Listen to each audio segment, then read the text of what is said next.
رد الاعتبار، ايه هو رد الاعتبار؟ ايه هي حالاته؟ ايه هي شروطه؟ ازاي تقدم بنفسك طلب رد اعتبار وامتى يتحكم لك فيه؟ ويا ترى هياخد وقت قد ايه؟ يلا نعرف. السلام عليكم، انا علي بدر المحامي وده برنامج المستشار. لو انت اول مرة بتشوف البرنامج، فالبرنامج عبارة عن معلومة قانونية جديدة بتهم عدد كبير جدا من الناس في المجتمع المصري مع كل حلقة جديدة. ايه هو رد الاعتبار؟ رد الاعتبار هو محو الحكم الجنائي بالنسبة للمستقبل، او ازالة الاثار القانونية التي تترتب على الحكم الجنائي القاضي بالحبس او المقيد للحرية بالنسبة للمستقبل. زي ايه؟ زي الحرمان من بعض الحقوق او التعيين في الوظائف العامة.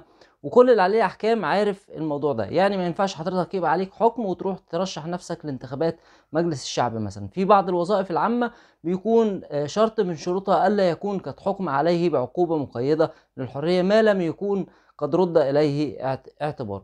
إذا الحكم إذا رد الاعتبار هو محو بالنسبة للمستقبل.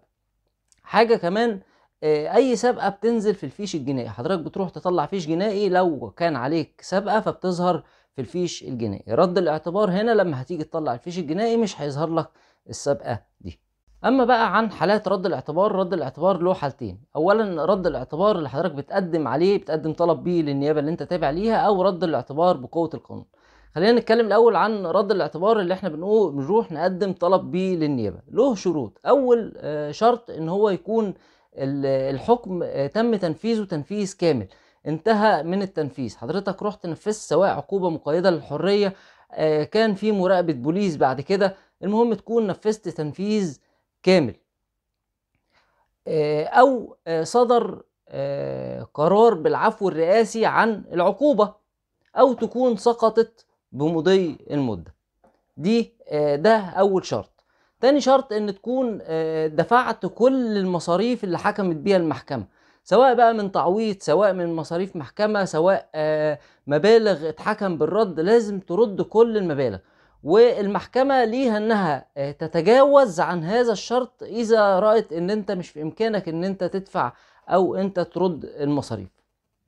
طيب، تالت حاجة بقى المدة. لازم يعدي على تنفيذ الحكم او العفو الرئاسي عنه، او سقوط العقوبة بمضي المدة، يعدي عليها فترة زمنية معينة عشان تقدر تقدم الطلب بتاعك. طيب، ايه هي الفترة الزمنية دي؟ بالنسبة للجناية 6 سنين. 6 سنين من نهاية تنفيذ العقوبة، او صدور العفو الرئاسي، او انقضاء او سقوط الحكم بمضي المدة. ده في مواد الجنايات. اما في مواد الجنح بيكون ب3 سنين، لازم ينقضي 3 سنين. لكن خلي بالك، مش كل الجنح. في جنح زي جنحة اخفاء اشياء مسروقة، او السرقة، او النصب، او خيانة الامانة، او التزوير. المدة هنا بتكون 6 سنين. طيب، بالنسبة للجنح التانية بتكون 3 سنين، فيما عدا لو الحكم انقضى بمضي المدة، او كان الحكم حكم للعود. وممكن نبقى نشرح العود ده في فيديو تاني. لكن هو على السريع كده، العود ده ان المتهم بيرتكب جريمة وفي وقت معين بيرتكب نفس الجريمة تاني، فالمحكمة هنا بتحكم للعود وبتشدد عليه العقوبة. هنا الشروط دي لو حضرتك استوفتها كده، انت بتقدر تقدم طلب للنيابة لرد اعتبارك. طيب، احنا بنتكلم هنا دي اول حالة. اما عن تاني حالة بقى، دي بتكون بقوة القانون. رد الاعتبار هنا بيكون بقوة القانون. طيب، اللي بيختلف بس حاجة غير ان انت هي بقوة القانون ما بتقدمش طلب، بتختلف كمان المدة. المدة هنا بتكون 12 سنة من تاريخ اتمام تنفيذ الحكم، او العفو الرئاسي، او سقوط العقوبة بمضي المدة. اما اذا كانت دي اذا كان الحكم في جناية. اما اذا كان الحكم في جنحة، في غير مواد السرقة والنصب وخيانة الامان اللي قلنا عليها، فبتكون المدة هنا 6 سنين. طيب، ازاي تقدم طلب رد اعتبار ويتحكم لصالحك؟ هتروح تقدم طلب للنيابة اللي حضرتك تابع ليها. الطلب ده هيكون متضمن بياناتك وبيانات الحكم، والاماكن اللي حضرتك قعدت فيها بعد تنفيذ الحكم، او بعد سقوط الحكم بمضي المدة، او بعد العفو الرئاسي. يبقى 3 بيانات، هي بياناتك، بيانات الحكم، والاماكن اللي قعدت فيها. طبعا هترفق بالمستندات بطاقة الرقم القومي بتاعتك، شهادة سوابق اللي هو الفيش الجنائي، صورة من الحكم اللي حضرتك بتطالب رد الاعتبار عنه. تقدم الطلب حضرتك للنيابة.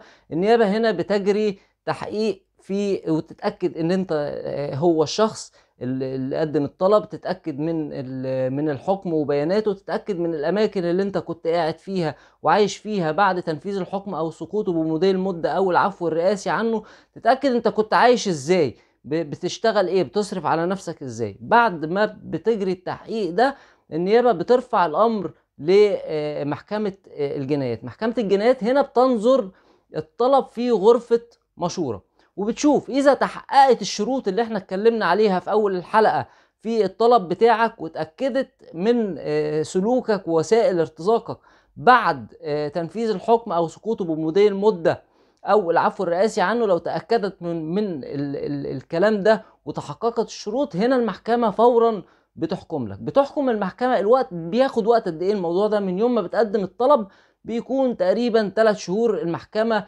لحد ما بيوصل الطلب للمحكمة والمحكمة بتحكم فيه. أول ما المحكمة بتحكم فيه بتبعت الحكم حكم رد الاعتبار للمحكمة اللي أصدرت الحكم اللي انت قدمت الطلب بشأنه، عشان تأشر على الهامش بتاعه، وبعد كده تبعته عشان يتسجل في صحيفة الثوابت الجنائية وتتشال السابقة اللي عليك، وبكده يبقى انت عملت رد اعتبار. كده الحلقة انتهت. لو لسه عندك اي استفسار او عندك تعليق اكتب لي في الكومنت وانا هرد عليك.